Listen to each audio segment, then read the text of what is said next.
బంగ్లాదేశ్ది మొన్నటి నుంచి మనం అనుకుంటున్నదే జరిగింది. ఏదైతే T20 నుంచి బంగ్లాదేశ్ అవుట్ అయిపోయింది. భారత్లో ఆడి తీరాలన్నారు, లేదు ఆడమన్నారు. తటస్థ ప్లాట్ఫామ్ కావాలన్నారు, ఇవ్వడానికి ఇంటర్నేషనల్ క్రికెట్ కౌన్సిల్ నిరాకరించింది. దాంతో బంగ్లాదేశ్ తన ప్రభుత్వంతో మాట్లాడి లేదు ఆడద్దని తమ ప్రభుత్వం చెప్పిందని తేల్చేసింది. అయితే ప్రభుత్వం ఇన్వాల్వ్ అయి ఉన్నప్పుడు మీరు ఇంకా ఆడడానికి అనర్హులు అంటూ ఆపేసింది ఐసీసీ. ఈ నేపథ్యంలో బంగ్లాదేశ్ మ్యాచ్లు కాదు, బంగ్లాదేశ్నే తప్పించి పడేశారు. దీంతో ఆ ప్లేస్లో స్కాట్లాండ్ ఆడుతుంది అన్నటువంటిది ఐసీసీ ప్రకటించింది, ఏదైతే సి గ్రూప్లో. ఇదే సందర్భంలో బంగ్లాదేశ్కి అన్యాయం జరిగింది.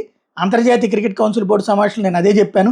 ఐసీసీ ద్వంద్వ ప్రమాణాలు కలిగి ఉండకూడదు, బంగ్లాదేశ్ ప్రధాన వాటాదారు, వాళ్ళకి అన్యాయం చేయకూడదు అంటూ బాధపడ్డాడు. అదే సందర్భంలో బంగ్లాదేశ్ T20 ప్రపంచ కప్లో పాల్గొనడానికి అనుమతించాలని డిమాండ్ చేశారు. పాక్ ఆడే మ్యాచ్లన్నింటినీ శ్రీలంకలో నిర్వహిస్తున్నటువంటి విధంగానే అక్కడ కూడా నిర్వహించాలన్నారు బంగ్లాదేశ్కి కూడా.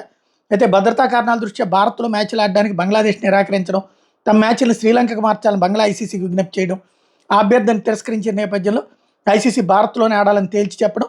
అయినా బంగ్లా తీరు మార్చుకోకూడదు, ప్రస్తుత ర్యాంకింగ్స్ ఆధారంగా స్థానాన్ని స్కాట్లాండ్ భర్తీ చేస్తున్నాడు ప్రకటించిన నేపథ్యంలో పాకిస్తాన్ ఇప్పుడు ఈ స్టేట్మెంట్ ఇచ్చింది.